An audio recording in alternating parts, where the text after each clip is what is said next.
नमस्कार, बेस्ट ज्ञान चैनल पर आप सबका स्वागत है।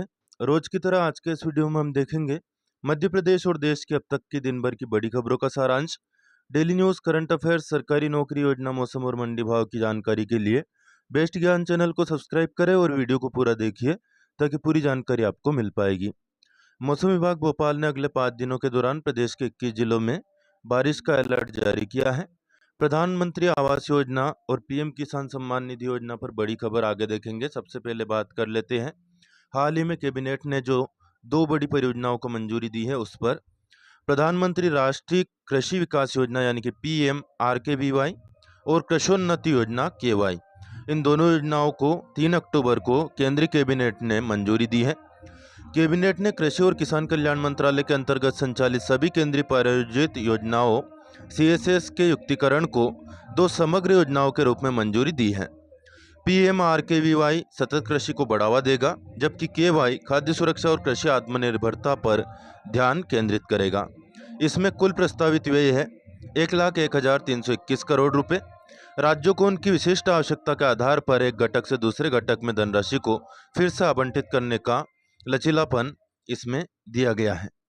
वह राष्ट्रीय खाद्य तेल मिशन तिलहन के अंतर्गत NMEO तिलहन योजना लॉन्च की गई है, जिसमें 7 वर्षों की अवधि 2024-25 से लेकर 30-31 तक लागू किया जाएगा। कुल वित्तीय व्यय इसमें 10,103 करोड़ रुपए है। इसका उद्देश्य प्राथमिक तिलहन उत्पादन को 39 मिलियन टन से बढ़ाकर 2030-31 तक 69.7 मिलियन टन करना है। यह साथी पोर्टल की शुरुआत करेगा, जिसमें गुणवत्तापूर्ण बीजों की समय पर उपलब्धता के लिए हितधारकों के साथ समन्वय कर सकेंगे। इसका उद्देश्य तिलहन की खेती को अतिरिक्त 40 लाख हेक्टेयर तक बढ़ाना है। इसके अलावा कैबिनेट ने चेन्नई मेट्रो रेल परियोजना के दूसरे चरण को भी मंजूरी दी। इसमें माधवरम से सिपकोट, लाइट हाउस से पुनमल्ली बाईपास और माधवरम से सोलिंगवल्लूर की लाइन शामिल है। कुल इसकी लंबाई होगी 118.9 किलोमीटर। किसानों के लिए एक और खुशखबरी है। पीएम किसान सम्मान निधि योजना की 18वीं किस्त का ट्रांसफर पीएम मोदी वाशिम महाराष्ट्र से 5 अक्टूबर को करने वाले हैं। 9.4 करोड़ से अधिक लाभार्थी किसानों को 20,000 करोड़ से अधिक की धनराशि ट्रांसफर की जाएगी। इस संबंध में बहुत सारी अफवाह है कि राशि बढ़ेगी, क्या 2,000 से ज़्यादा रुपए मिलेंगे, तो ऐसा कुछ नहीं है। 2,000 रुपये की राशि ही मिलनी है। और जैसा कि 3 किस्तें डाली जाती है एक साल में, इस प्रकार से 6,000 रुपये प्रति वर्ष ही राशि डाली जा रही है। राशि बढ़ाई नहीं गई है। जैसे बढ़ाई जाएगी आपको बताया जाएगा। पदभार ग्रहण करने के पश्चात मध्य प्रदेश के मुख्य सचिव अनुराग जैन ने आज मंत्रालय में प्रशासनिक अधिकारियों की महत्वपूर्ण बैठक लेकर उचित दिशा निर्देश दिए हैं। राज्य शासन के 35वें मुख्य सचिव बने हैं।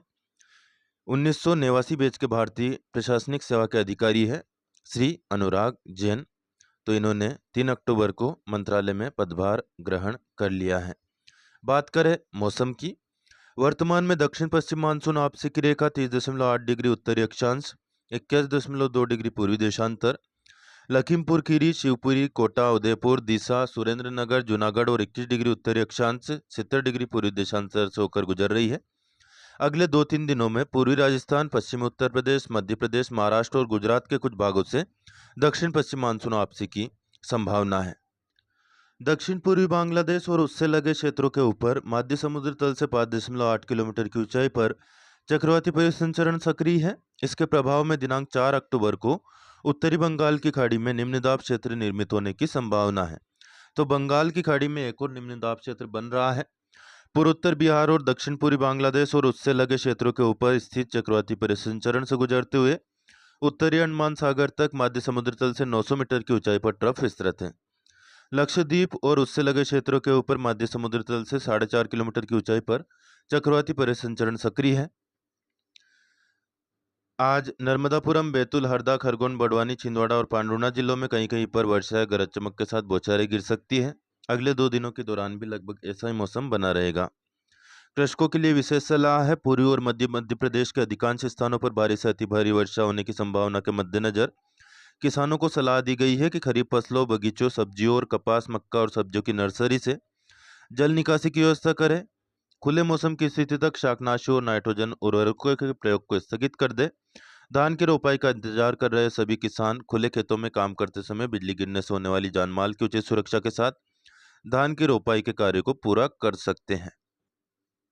भोपाल और उसके आसपास के इलाकों में 4 अक्टूबर की सुबह 8:30 बजे तक आकाश में आंशिक रूप से बादल छाए रहेंगे। मौसम शुष्क रहेगा।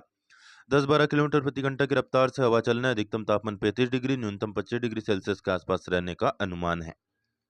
4 अक्टूबर को जिन जिलों में बारिश हो सकती है वे जिले हैं अनूपपुर, डिंडोरी, छिंदवाड़ा, बैतूल, खंडवा, बुरहानपुर, खरगोन, इंदौर और बड़वानी जिले। बड़वानी जिले में 50% तक बारिश हो सकती है, जबकि अन्य बताए गए जिलों में 25% से कम स्थानों पर बारिश का अनुमान है। अन्य जितने भी जिले हैं उन जिलों में मौसम शुष्क रहने का अनुमान है। 5 अक्टूबर को उमरिया, शहडोल, अनूपपुर, डिंडोरी, हरदा, देवास, खंडवा, बुरहानपुर, इंदौर, खरगोन, धार, बड़वानी, झाबुआ और अलीराजपुर जिलों में 25% या उससे कम स्थानों पर बारिश का अनुमान है। अन्य जिलों में मौसम शुष्क रहेगा। 6 अक्टूबर को रीवा, मऊगंज, सीधी, सिंगरौली, शहडोल, अनूपपुर, उमरिया, डिंडोरी, मंडला, बालाघाट, कटनी, सिवनी, पांडुर्णा, हरदा, खंडवा, खरगोन और बड़वानी जिलों में 25% से कम स्थानों पर बारिश का अनुमान है। अन्य जिलों में मौसम शुष्क रहेगा। 6 अक्टूबर को पूर्वी मध्य प्रदेश के जिलों सिंगरौली, सीधी, मऊगंज, रीवा, शहडोल, अनूपपुर, उमरिया, डिंडोरी और कटनी में कहीं कहीं पर गरज चमक की स्थिति बन सकती है।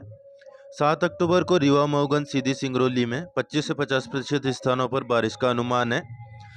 सतना, मेहर, शहडोल, अनूपपुर, उमरिया, डिंडोरी, पन्ना, कटनी, मंडला, बालाघाट, जबलपुर, दमोह, छतरपुर, सिवनी, छिंदवाड़ा, पांडुर्णा और बैतूल जिलों में 25% से कम स्थानों पर बारिश का अनुमान है। अन्य जिलों पर मौसम शुष्क रहेगा।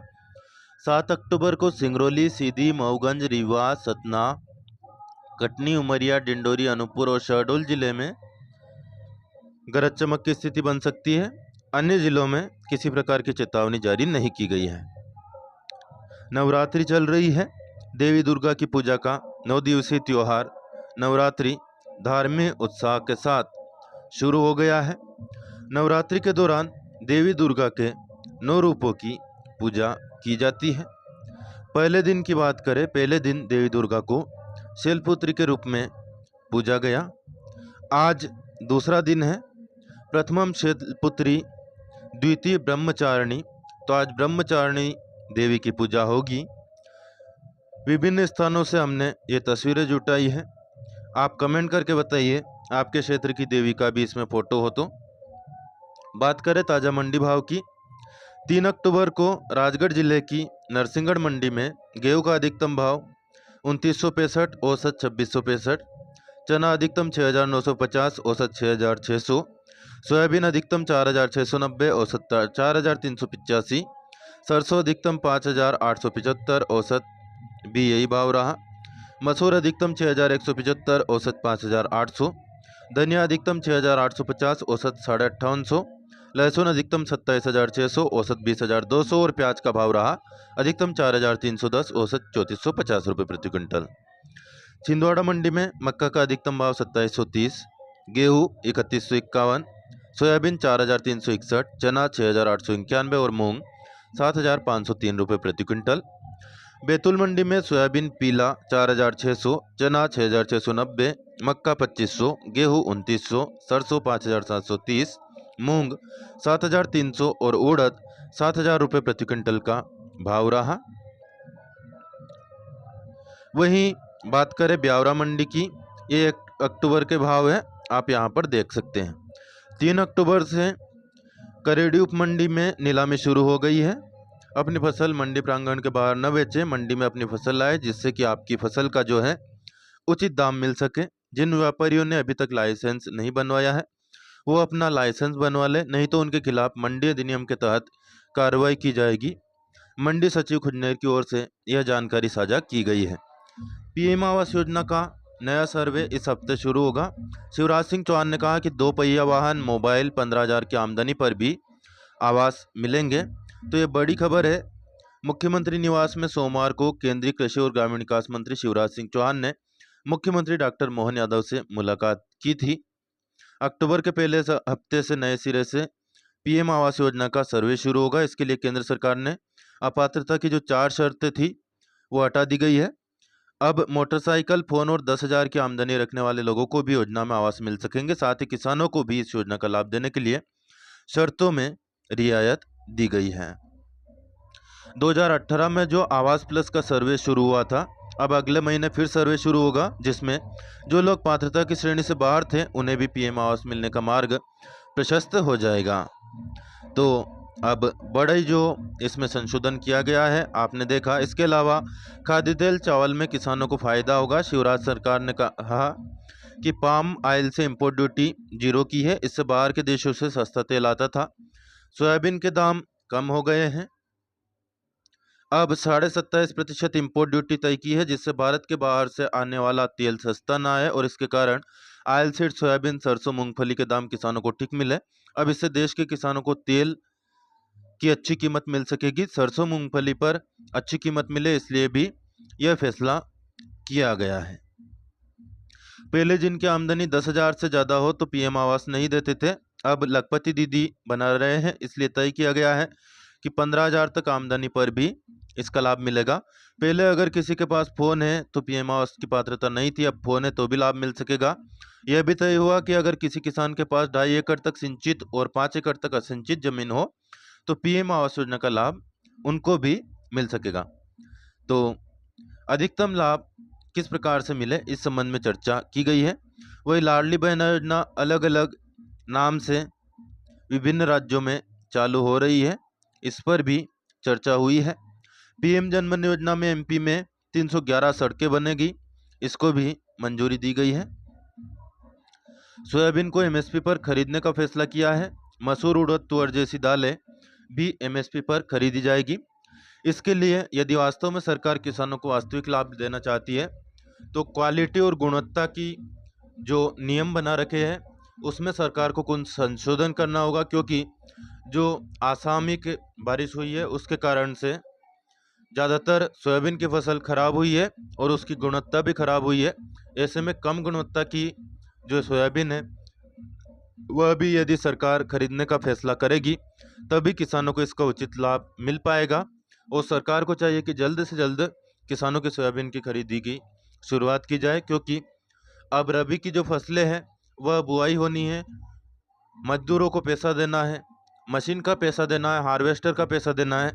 तो यह सब पैसा किसान कहाँ से लाएगा? जब सोयाबीन को बेचेगा तभी पैसा आएगा। आपने जो 25 अक्टूबर की तारीख दी है वह काफ़ी आगे की तारीख दी है और उस पर निश्चित तौर से खरीदी की जानी चाहिए, उससे पहले खरीदी की जानी चाहिए, ताकि किसानों को वास्तव में सोयाबीन खरीदी का लाभ मिल पाएगा। और जो आपने भाव तय किया है 4,895 रुपये के लगभग, वह भी ऊँट के मुँह में जीरे के समान है, लेकिन मंडी में जो भाव चल रहा है उसको देखते हुए उससे भी काफ़ी सपोर्ट मिलने वाला है। ऐसे में सरकार को ज़्यादा से ज़्यादा किसानों की खरीदी करनी चाहिए। हाल ही में रोजगार के नए अवसर देने के लिए सरकार ने दावा किया है कि 28,600 करोड़ रुपए के निवेश से 12 औद्योगिक नोड बनाए जाएंगे। पेपर लीक को रोकने के लिए सार्वजनिक परीक्षाओं में अनफेयर मीन्स रोकथाम कानून लाया जाएगा और मुद्रा ऋण सीमा 10 लाख से बढ़ाकर 20 लाख रुपए की गई है। वही पीएम जनधन योजना जो चल रही है, इसके तहत देश की 75 विशेष पिछड़ी जनजातियों पीवीजीटी के समग्र कल्याण के लिए भारत सरकार द्वारा प्रधानमंत्री जनजातीय आदिवासी महान्याय अभियान योजना चलाई जा रही है। पीवीजीटी परिवारों के प्रत्येक अविद्युतीकृत घर को इसमें बिजली कनेक्शन दिया जा रहा है। ऊर्जा विभाग की हर घर बिजली प्रदाय योजना में करीब 149.88 लाख की लागत से 2 चरणों में 27,356 लक्षित परिवारों को दिए जाएंगे बिजली कनेक्शन।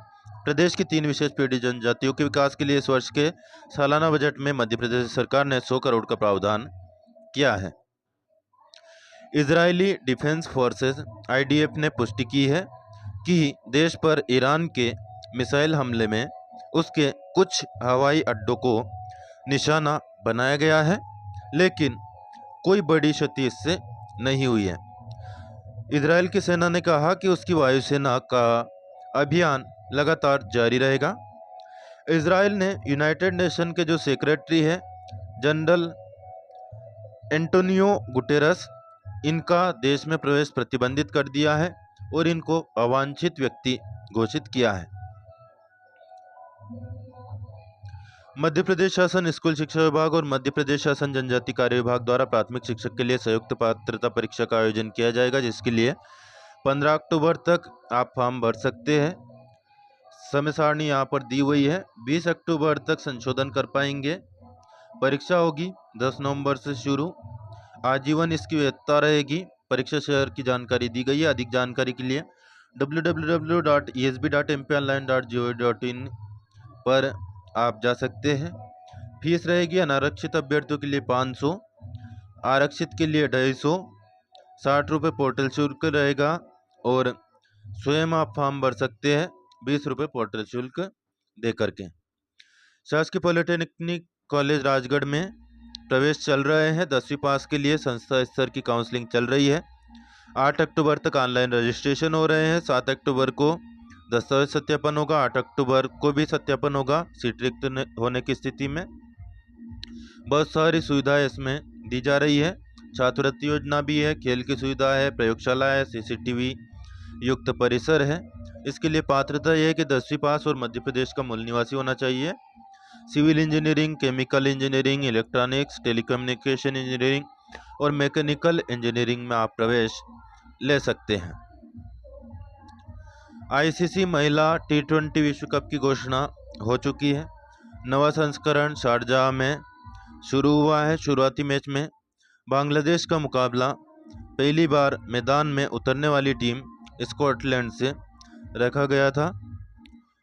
यह पूरी जानकारी यहाँ पर दी हुई है। कब कब कौन से मैच होने हैं आप वीडियो को रोक करके या फिर स्क्रीनशॉट लेकर के देख सकते हैं।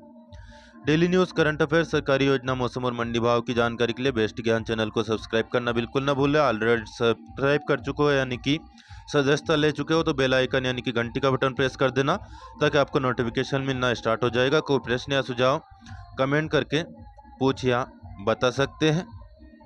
आपके कमेंट करने से, लाइक और शेयर करने से, चैनल को सब्सक्राइब करने से हमारा हौसला बढ़ेगा और हम और अधिक काम की और ज्ञान की जानकारी आप तक लगातार पहुंचाते रहेंगे। इसलिए सपोर्ट जरूर करें। काफ़ी ज़रूरत है आपके सपोर्ट की, पैसों की ज़रूरत है दोस्तों। थोड़ा बहुत पैसा भी हमें मिलता है तो प्लीज़ लाइक, शेयर और सब्सक्राइब करना बिल्कुल ना भूलें और प्रश्न या सुझाव कमेंट करके ज़रूर बताएं। धन्यवाद। जय जवान, जय किसान, जय हिंद, जय भारत।